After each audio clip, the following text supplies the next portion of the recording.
Imagine you're sitting in the back of a black car. It's like 2 in the morning. The absolute classic time for existential dread. Exactly. So it's 2 a.m. The neon city lights are just streaking across these tinted windows. And your phone, which is just sitting on the seat next to you, is vibrating relentlessly. Just lighting up nonstop. Right. Just lighting up with thousands upon thousands of messages from complete strangers. Strangers who have, unilaterally decided that you are a villain. Which is terrifying. It is. The entire world is essentially agreed on this one specific narrative about you.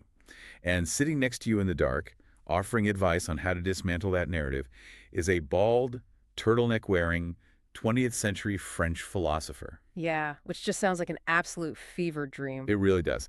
But today, this completely surreal scenario is our actual source material. So welcome to the deep dive. We have such a wild one today. We really do. We are looking at a text that takes the quiet, heavily guarded, oak-paneled rooms of high academia and just smashes them head on into the blinding pyrotechnics of stadium pop music. It's a text that gleefully breaks basically every single rule of intellectual engagement. Yeah, it doesn't care at all. Not even a little bit.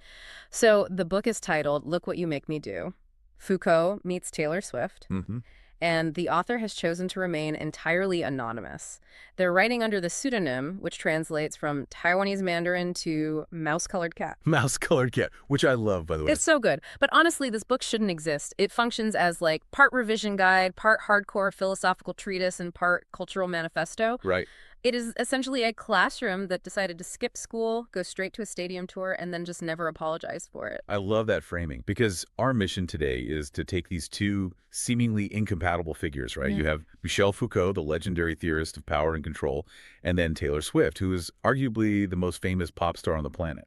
Without a doubt. And we're forcing them to sit at the exact same table. It's like we're setting them up on a blind date and just waiting to see who spills their secrets first. Exactly. And we're going to unpack how the questions embedded in a 3.5-minute pop song are the exact same inquiries about power, identity, surveillance, and truth that have literally haunted philosophers for centuries. Yeah, it's all the same stuff. And honestly, by the time we reach the end of this discussion, the way you look at media narratives, or even just how you manage your own personal reputation at work. Oh, totally. In your own social circle. Yeah, and even the way you interact with the algorithms that are quietly dictating your digital life. It is all going to undergo a massive paradigm shift. Absolutely. So, okay, let's unpack this, because we really can't dive into the deep end of French philosophy without addressing the immediate visceral reaction that happens when you put Taylor Swift and Michel Foucault in the same sentence. You mean the smirk? The smirk. Yes. Yes. The author points it out in the very first chapter. Yeah. If you mention this book title at a dinner party with quote-unquote serious people, Yeah. they smirk. Right. It's a reflex. They roll their eyes. Yeah, they totally dismiss it. And what's fascinating here is how the author dissects that very smirk using another heavyweight thinker, Pierre Bourdieu. Oh, right. Bourdieu is famous for his 1979 sociological masterpiece. It's called Distinction, a social critique of the judgment of taste. Which sounds very academic. It is, but his point is so relevant. He basically dedicated his entire career to studying how people consume culture. Yeah. And his core argument was incredibly disruptive. How so?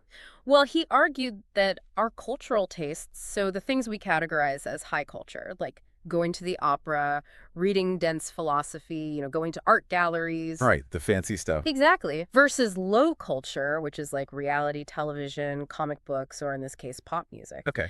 Bourdieu says those categories are not actually based on the inherent depth or complexity or the quality of the art itself. Okay, wait, I have to play devil's advocate here for a second. Go for it. Are we really saying there is zero objective difference in complexity between, like, a Beethoven symphony, which involves dozens of instruments playing in this intricate, mathematically precise harmony, and a pop song that's built on, 4 basic chords? That's the classic pushback, yeah. Because my instinct, and probably the instinct of the person smirking at that dinner party, is that one actually is harder to produce, and therefore it's objectively deeper. Right, but if we connect this to Bourdieu's larger framework, the answer isn't that the symphony lacks complexity. It's that the valuation of that complexity is entirely a learned language. Oh, interesting. Yeah, Bourdieu would ask you, who decided that harmonic complexity is the ultimate metric for profundity? Why is that the gold standard? Instead of something else.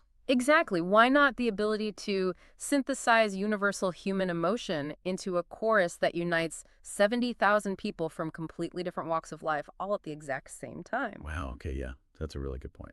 Bourdieu argued that cultural consumption is primarily a mechanism of social sorting. Social sorting. Yeah, we use our preferences to signal our class, our education level, our status, what we decide deserves deep contemplation, and what we just dismiss as mere entertainment.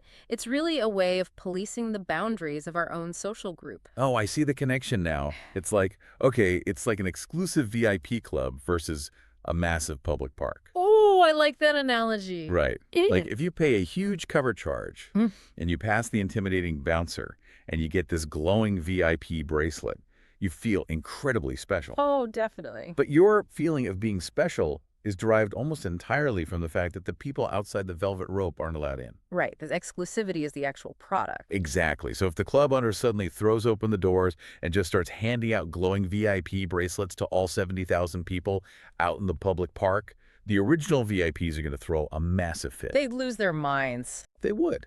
They'd claim the music inside the club is suddenly terrible now, or that the drinks are watered down. But the club hasn't changed at all. The only thing that changed is that their status symbol was democratized. That captures the dynamic perfectly. And the author suggests that pop culture is treated with intense suspicion by the intellectual elite precisely because it spreads too widely. Because everyone gets a bracelet. Exactly. If a concept or an emotion is universally accessible, if a teenager sitting in their bedroom and a CEO in a boardroom can both instantly decode the message of a pop song, that song completely loses its power to elevate anyone above the crowd. It's no longer a VIP pass. Right. It can no longer function as an elite status signal. One of these things circulates with university credentials, guarded by heavy jargon and prerequisites, Yeah. and the other one circulates on Spotify playlists, available to literally anyone with an internet connection. So are we basically concluding here that intellectuals gatekeep philosophy just so they have something exclusive to talk about at, like, expensive wine tastings? I mean, the author certainly leans into that critique, yeah.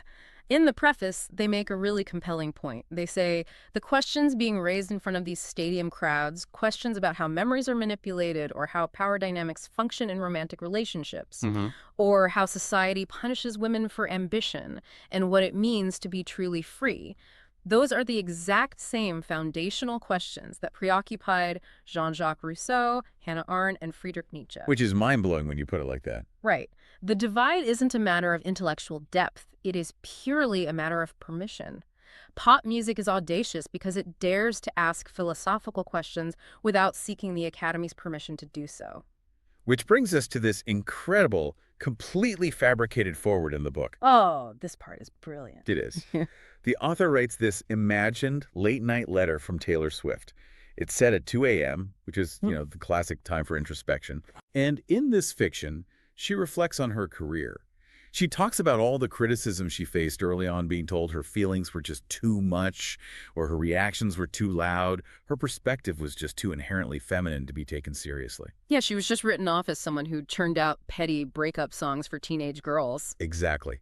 But in this letter, she writes that she suspects the ghosts haunting our academic hallways actually wear university robes. That's such a striking image. Right. She realizes that, without even knowing the academic terminology, she'd been out there debating Plato's concepts of illusion versus reality. Yeah, and Jean-Paul Sartre's theories about how the gaze of other people fundamentally alters our behavior. It's so good. This imagined forward really serves as the manifesto for the entire text. The author is basically demanding that we, the readers, suspend our ingrained cultural biases. We have to drop the smirk. We have to drop the smirk. We must stop dismissing the emotional intensity of pop culture as trivial, and instead, we need to start reading it through the lens of rigorous philosophy. And to do that, the author introduces us to the ultimate philosopher of policing, boundaries, and societal control. Yes, Michel Foucault. Let's get into Foucault. The book provides this fantastic quick cheat sheet and a biographical sketch, which honestly turns out to be absolutely vital for understanding why his theories pair so flawlessly with the concept of a destroyed reputation. It really is essential context. So let's set the stage for everyone. Foucault was born in provincial France in 1926. And the text hones in on a very specific, deeply personal aspect of his lived experience. Right. He was a brilliant, tormented student but he was also homosexual at a time in European history when that alone was enough to get you officially, clinically, and legally classified as deviant. And that historical context is everything. His personal reality of being labeled a deviant by the medical and psychological establishments of his time that fueled his lifelong academic obsession. It wasn't just abstract theory for him. Not at all. He didn't just want to study history, he wanted to dissect the anatomy of societal norms. He asked questions that made institutions deeply, deeply uncomfortable. Like what? Like, who actually decides what is normal? Who gets the authority to draw the dividing line between sanity and insanity? Yeah. Between permissible desires and forbidden ones? Or the innocent and the guilty? Right. And most crucially, who profits from drawing that boundary? Because it is never just an objective, neutral scientific observation, is it? When society labels someone, there is always a power dynamic at play. Never neutral. Yeah. Never. And Foucault explored this most famously in his absolute masterpiece, Discipline and Punish, The Breath of the Prison. Such a heavy title. It is, but it's brilliant. In this work, he traces the history of how Western society punishes transgression. And he begins with the medieval era, where punishment was this massive, public, visceral spectacle. Like town square kind of stuff. Exactly. We are talking about public executions, the guillotine, bodies being literally broken in the town square while massive crowds watched. It was the sovereign, basically the king, demonstrating absolute physical power over the body of the criminal. Okay, so total brutal physical dominance. Yeah. And then society supposedly got enlightened, right? We stopped drawing and quartering people in the streets. We built prisons with rehabilitation programs. Right, that's the standard story. Yeah, the standard historical narrative is that humanity progressed, we got kinder, and our justice system just became more humane. Well, Foucault completely shatters that narrative. He does. Oh, yeah. He argues that power didn't stop publicly torturing people because of some sudden wave of humanist empathy. Power shifted its methods because the new methods were infinitely more effective and economically efficient. Whoa.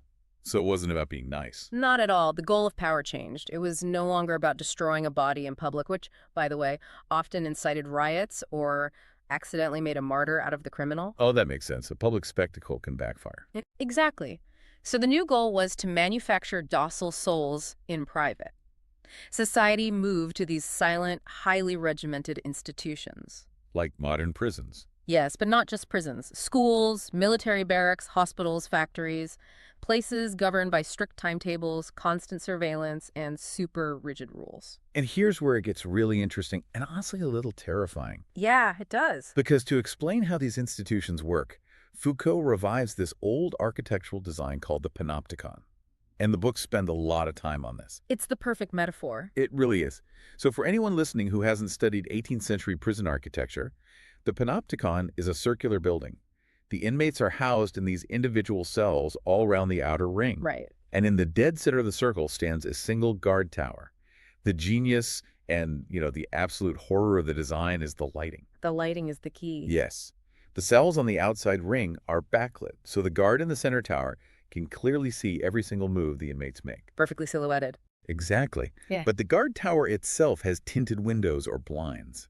So the inmates can never, ever see if the guard is actually looking at them at any given moment. And this creates an entirely new psychology of control.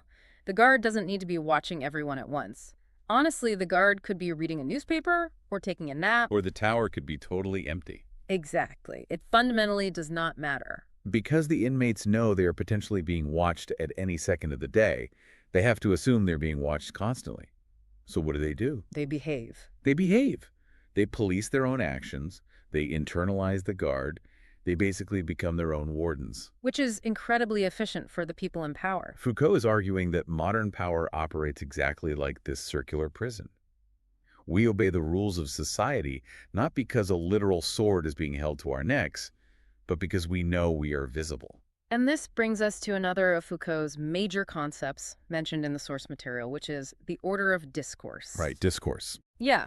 Foucault argued that truth is not some shiny, immutable object hiding under a rock in the forest, just waiting for a brave explorer to discover it. It's not a natural fact. No, truth is produced. It is manufactured. The institutions that speak the loudest and hold the most authority, universities, the mainstream media, the justice system, psychiatric boards, they are essentially massive factories. Factory making what?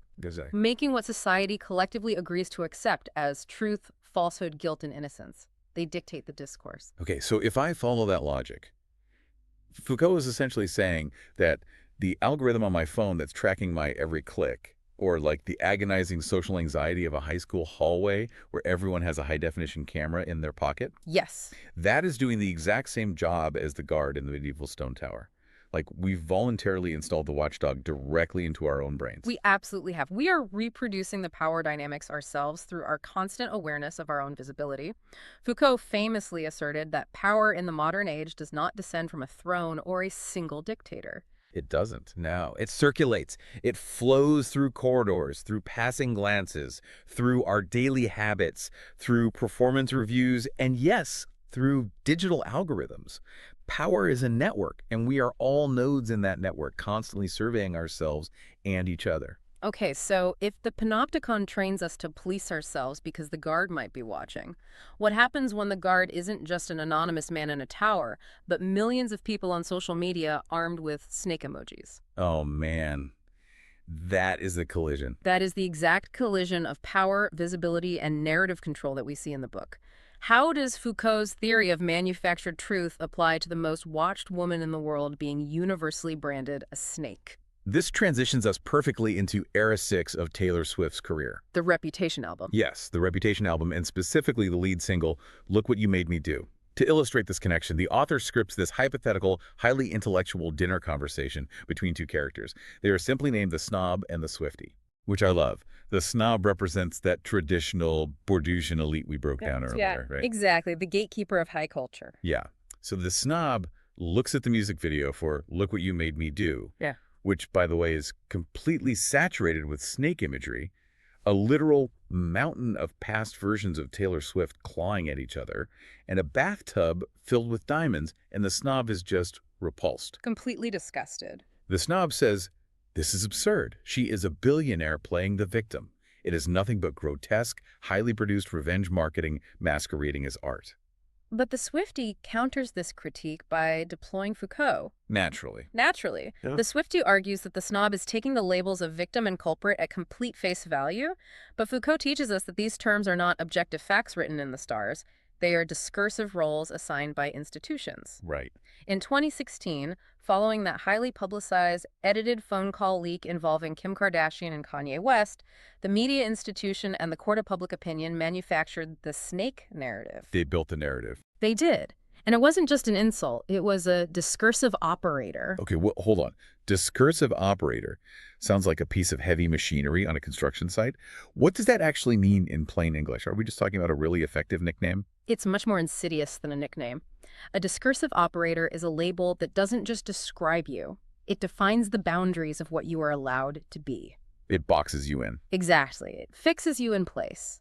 By labeling her a snake, which implies deceit, toxicity, and betrayal, the media created a framework where everything she did going forward would be interpreted through that exact lens. So no matter what she does, she loses. Precisely. If she remained silent, she was a cowardly snake hiding from the truth. If she spoke up, she was a manipulative snake trying to spin the narrative. The label is explicitly designed to make the subject governable, to trap them in a specific societal box so they can be easily understood and dismissed. Okay, that makes sense.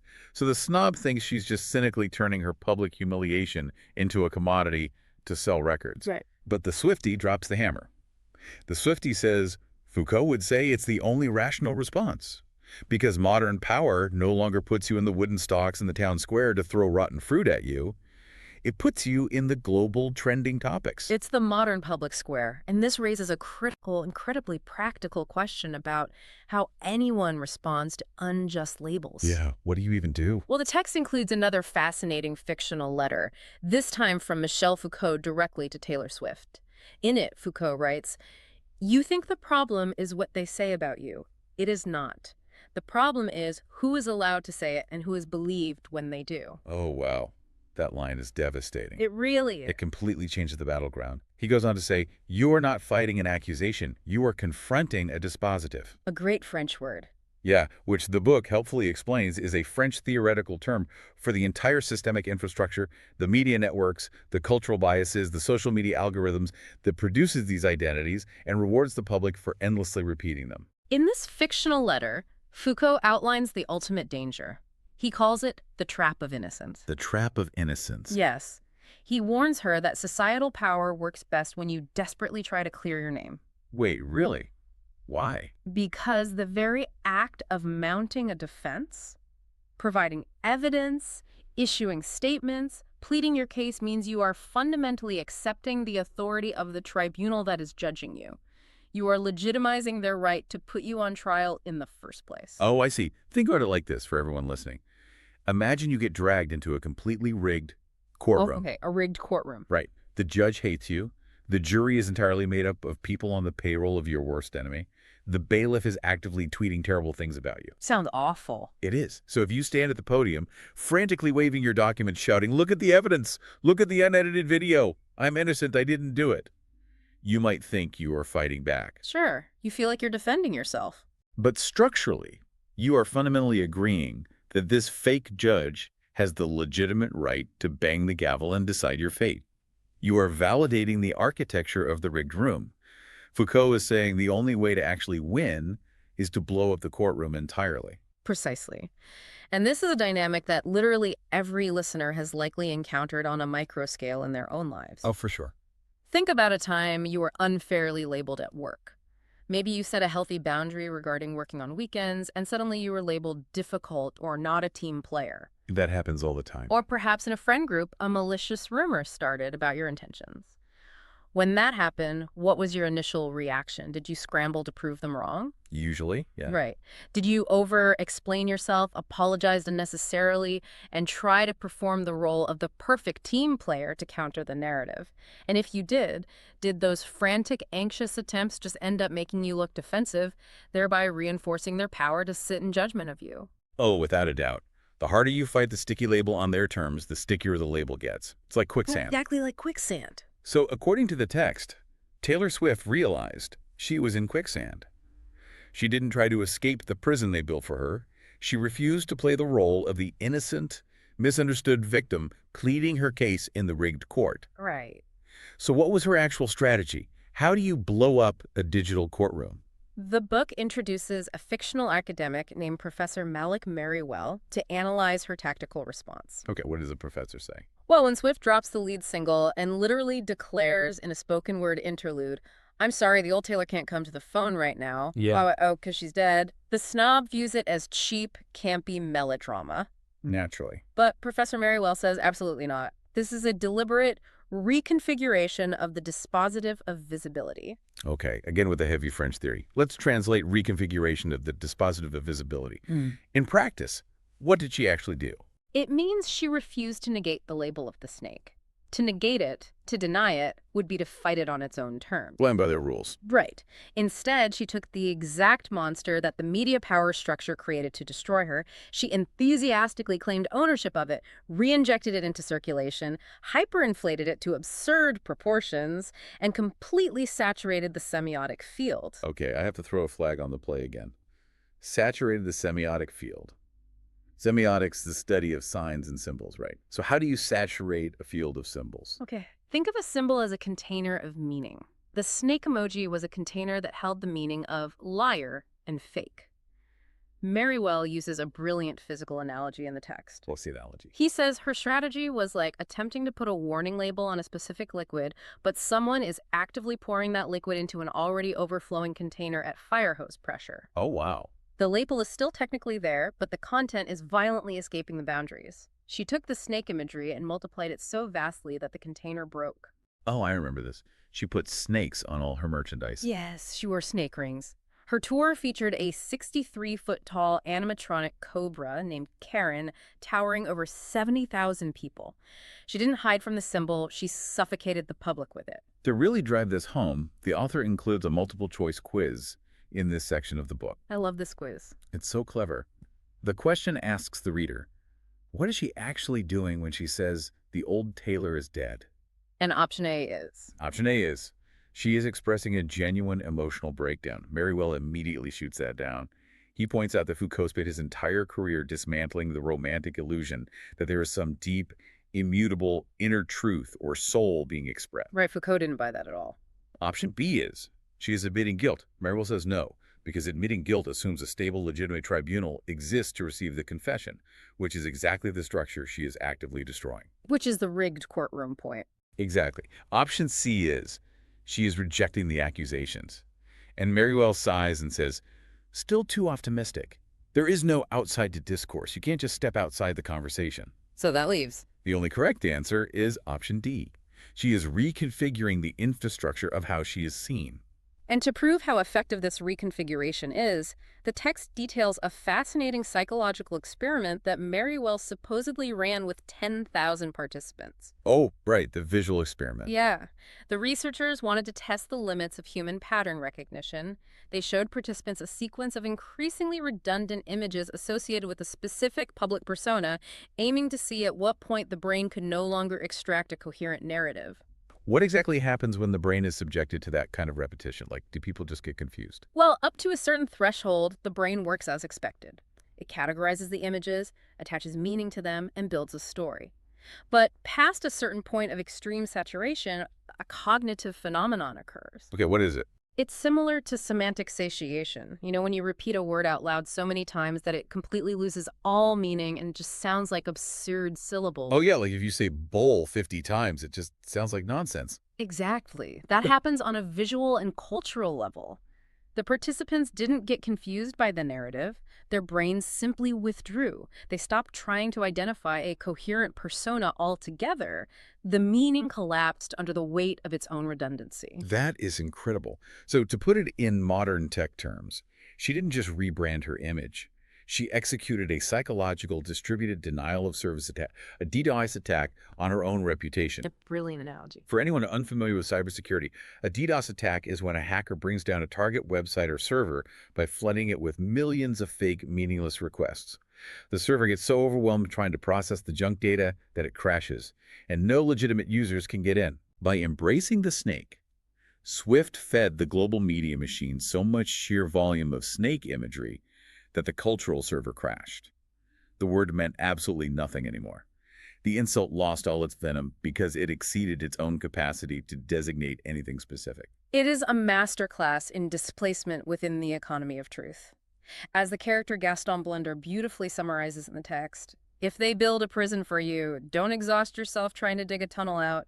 Sell tickets to the prison and make them queue around the block. I mean, she monetized the exact instrument of surveillance and punishment that was meant to exile her. Exactly. This massive conceptual leap from being trapped by a label to weaponizing it is visualized in the very next section of the book through an incredibly cinematic scene. Yes, we leave the academic dinner party. Right, and we move to an unlikely taxi ride. The author gives us a hypothetical transcript of an Uber ride shared between Taylor Swift and Michel Foucault. Such a great setup. It's so good. It's late at night. The city lights are flickering across their faces. Swift is looking at her phone, which is constantly lighting up with notifications and headlines about her. It's a really striking way to ground this heavy, abstract philosophy into a tangible, emotional moment. It really grounds it. In the backseat of this Uber, Foucault observes the phone and reiterates his core theory. Discourse produces subjects. The way people talk about us literally shapes who we become. And Swift responds to that. She does. Swift responds by describing the claustrophobia of her reality.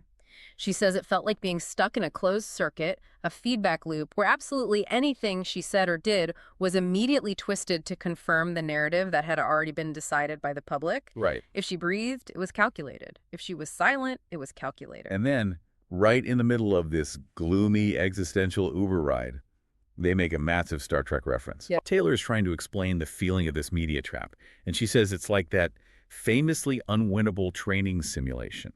And Foucault, the esteemed French philosopher, smiles in the dark and says, the Kobayashi Maru. It's just so absurd, but it works so perfectly. He really does. For listeners who might not be deep into Star Trek lore, the Kobayashi Maru is a legendary training exercise given to cadets at Starfleet Academy. It's a notorious test. Yeah. The simulation places the cadet in command of a starship facing a distress call from a civilian vessel, the Kobayashi Maru, which is stranded in hostile alien territory. Right. The simulation is mathematically designed so that the cadet absolutely cannot win. If they attempt to rescue, their ship is destroyed. If they flee, the civilian ship is destroyed and the crew mutinies. It is not a test of tactical skill. It is a psychological test of character in the face of certain unavoidable defeat. And this is exactly the parallel Foucault draws for, oh, wait, you have to mention Kirk. Oh, right. The legend of the Kobayashi Maru is that James T. Kirk, before he became captain, actually beat it. And he didn't beat it by being a better pilot or finding a tactical loophole. He beat it by breaking into the computer lab the night before the test and reprogramming the simulation itself. He changed the code. Exactly. Yeah. He fundamentally changed the conditions of the test so that a rescue was possible. When he was accused of cheating, his defense was that he simply doesn't believe in a no-win scenario. And that is exactly the parallel Foucault draws for Swift in the Uber. He tells her that she pulled a Kobayashi Maru on the global media. She reprogrammed the test. Yes. She stopped trying to win the game by the media's established rules because the rules were rigged to ensure her defeat. Instead, she changed the conditions under which winning is defined. By doing the DDoS attack. By initiating that DDoS attack of snake imagery, by saturating the field, she eliminated the stable target. There was no longer a coherent Taylor for them to attack, only a funhouse mirror reflection of their own accusations. Foucault leans over and tells her, "You made the trap non-functional." And when she asks him, okay, if the trap is broken, what does that make me now? He gives her the ultimate compliment. He says, unclassifiable. Unclassifiable. Now I have to push back here. Okay, let's hear it. I love the Star Trek analogy, but I think we need to scrutinize this conclusion. Did she really become unclassifiable?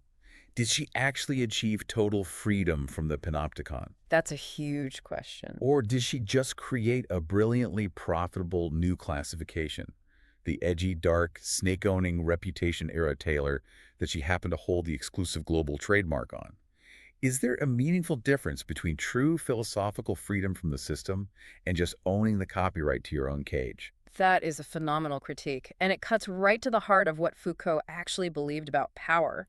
Foucault would argue that true freedom, in the romantic sense of existing completely outside of societal power structures, floating in a vacuum of pure autonomy, is an illusion. It doesn't exist. It doesn't exist. Remember his core thesis. Power is never a thing you can hold in your hand, and it is never something you can fully escape. It only circulates. You are never outside the network of discourse. So she is still in the cage. However, Foucault would say that while you cannot escape the network, you can redirect the flow of its energy. Okay, redirecting energy. Yes. By seizing the means of her own categorization, by taking the snake and mass-producing it, she didn't magically step outside the matrix of media surveillance. But she did become the architect of her specific node within it. So she built the node. Right. It is not absolute freedom from the system, but it is absolute agency within the system.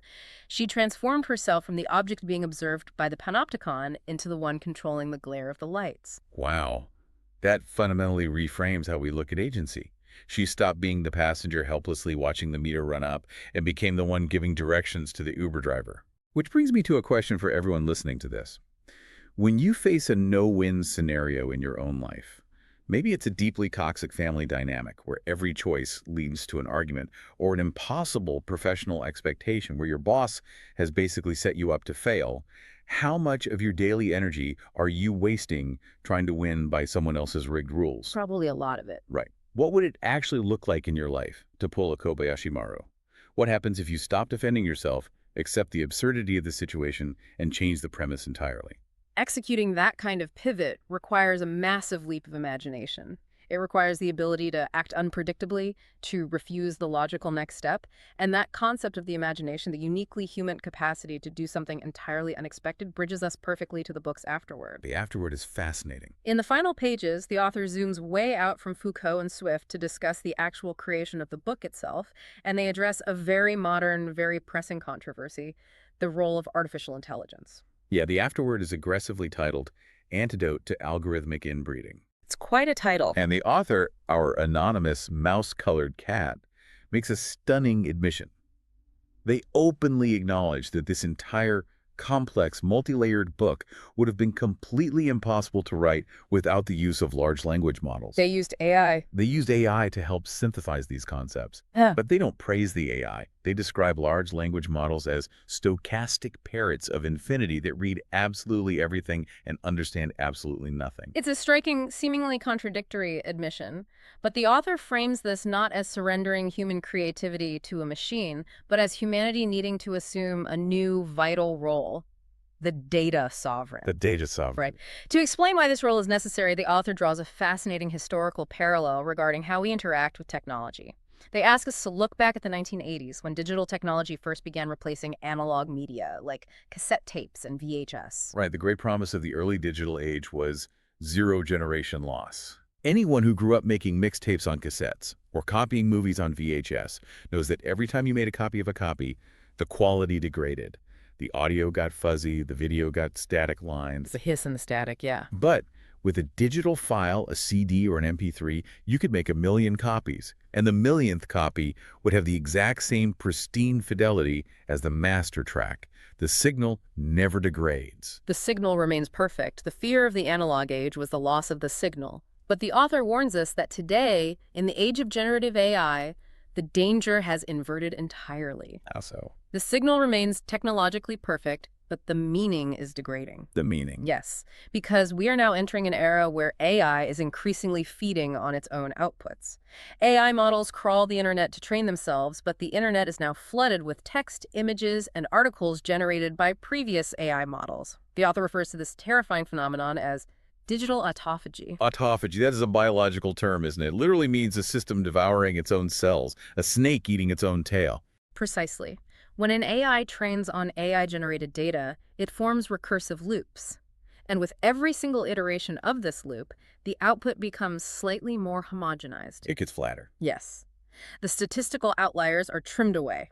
Quirks, eccentricities, and radical ideas are smoothed over.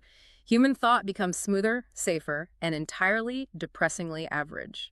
By copying itself endlessly without true comprehension, the machine produces perfect conformity, not actual intelligence. Wait, I have to challenge the author here. Go ahead. The author calls AI stochastic parrots and warns against algorithmic inbreeding, but they just admitted to using AI to write this very book. Isn't writing a book using an AI just feeding data into the exact same machine they're criticizing? Isn't that total hypocrisy? The author anticipates that exact critique. Their defense lies in a concept they introduce called capacitivism. Capacitivism. The author argues that the antidote to digital autophagy is not to smash the computers, unplug the servers, or completely reject the digital tools. The antidote is to intentionally overload the system with human absurdity. Human absurdity. They call this act intellectual vandalism. AI is brilliantly efficient at organizing existing information, but it fundamentally cannot dare. It has no capacity for the conceptual leap. Because it only knows what has already happened. It only calculates probabilities based on historical data. Right. There is absolutely no training data in the history of the machine's servers for putting the stern philosopher Ludwig Wittgenstein in a slammed door, or visualizing Gilles Deleuze wearing red lipstick, or seating Michel Foucault in the back of a neon-lit Uber with Taylor Swift talking about Star Trek. That stuff just isn't in the database. Exactly. These pairings are mathematically improbable. So basically, if AI is a giant global blender, taking all of human history, art, literature, and philosophy, and blending it into a perfectly smooth, completely bland, gray smoothie of average human thought. The gray smoothie, yeah. The author is telling us that our responsibility as humans is to throw a whole unpeeled jalapeno into that smoothie just to watch the blender choke, sputter, and be forced to make something genuinely new. That is the essence of capacitivism. By forcing these completely disparate worlds to collide, the author forces the AI algorithm off the superhighway of conformity and onto weird, unpredictable dirt roads. I love the jalapeno idea. As the author writes, we introduce sparks the system cannot anticipate. And this reveals the ultimate empowerment for the reader. The text asserts that the sovereign citizen of tomorrow will not be the person who simply disconnects and hides from the flow of information, nor the one who passively consumes it. And who is it? The sovereign citizen will be the one who actively bends it. Sovereignty in the digital age is no longer about hoarding or owning information, because everyone with a smartphone has access to all the information in the world. Exactly. The access is ubiquitous. True sovereignty is about disturbing the logic of that information. As the author poetically concludes, the cat has taken the color of the mouse. It has entered the machine. It required a flawed, imaginative human to force the algorithm to assemble something it would never, ever have dared to dream up on its own. If we pull back and look at the massive arc of everything we've explored in this deep dive, there is a profound underlying unity to it all. There really is. We started with Pierre Bourdieu and the realization that our cultural hierarchies, the condescending smirk of the intellectual, are not universal truths about art, but rather fragile social sorting mechanisms designed to protect status. Which naturally led us to Michel Foucault's terrifying invisible panopticon. He showed us how institutions maintain power, not by torturing us in the streets, but by training us to internalize the guard tower, to police our own behavior, and to self-regulate out of fear of how we might be classified. Then we witnessed a modern masterclass in dismantling that panoptic daze. We saw how Taylor Swift, facing the ultimate tribunal of global media surveillance, refused to legitimize the court by pleading innocent. She didn't beg for mercy. Instead, she weaponized her own label. She blew up the courtroom of public opinion by saturating the system with snake imagery until the accusation lost all referential stability and collapsed under its own weight. She didn't escape the prison, she sold tickets to it. And finally, we connected that very act of cultural subversion to our own personal responsibility in the modern era. In a world increasingly run by recursive AI loops that demand safety, predictability, and conformity, our job is not to be passive consumers. Not at all. Our job is to be the glitch in the matrix. Our job is to conceptually vandalize the smooth output, to creatively misbehave. It is a powerful, demanding mandate. And it leaves us with one final, lingering thought to consider, a question that extends Foucault's mid-century theories directly into our immediate algorithmic future. That's the thought. Foucault spent his life warning us that societal power always creates its own monsters in order to justify controlling the population. Right. The institution creates the concept of the deviant, the snake, the hysteric, or the criminal so that it has an excuse to build the prison. If that historical pattern holds true, we must ask ourselves, what entirely new monsters are the smooth, safe, self-feeding algorithms of today quietly manufacturing in our society right now? Who or what is the algorithm currently labeling as the monster in order to keep the rest of us docile, predictable, and constantly clicking? That is a terrifying thought. And more importantly, if a new digital prison is being built around those newly manufactured monsters, who exactly is profiting from the tickets? That is a question that will keep you staring at the ceiling at 2 a.m. Definitely. Thank you for joining us on this incredible deep dive. The next time you hear a massive stadium pop anthem on the radio, or you feel the ingrained urge to smirk at something wildly popular, or you find yourself trapped in a professional or personal no-win scenario, remember the mouse-colored cat. Remember the invisible guard tower of the panopticon. Don't try to win a rigged game. Change the rules, overload the system, and go out there and creatively misbehave.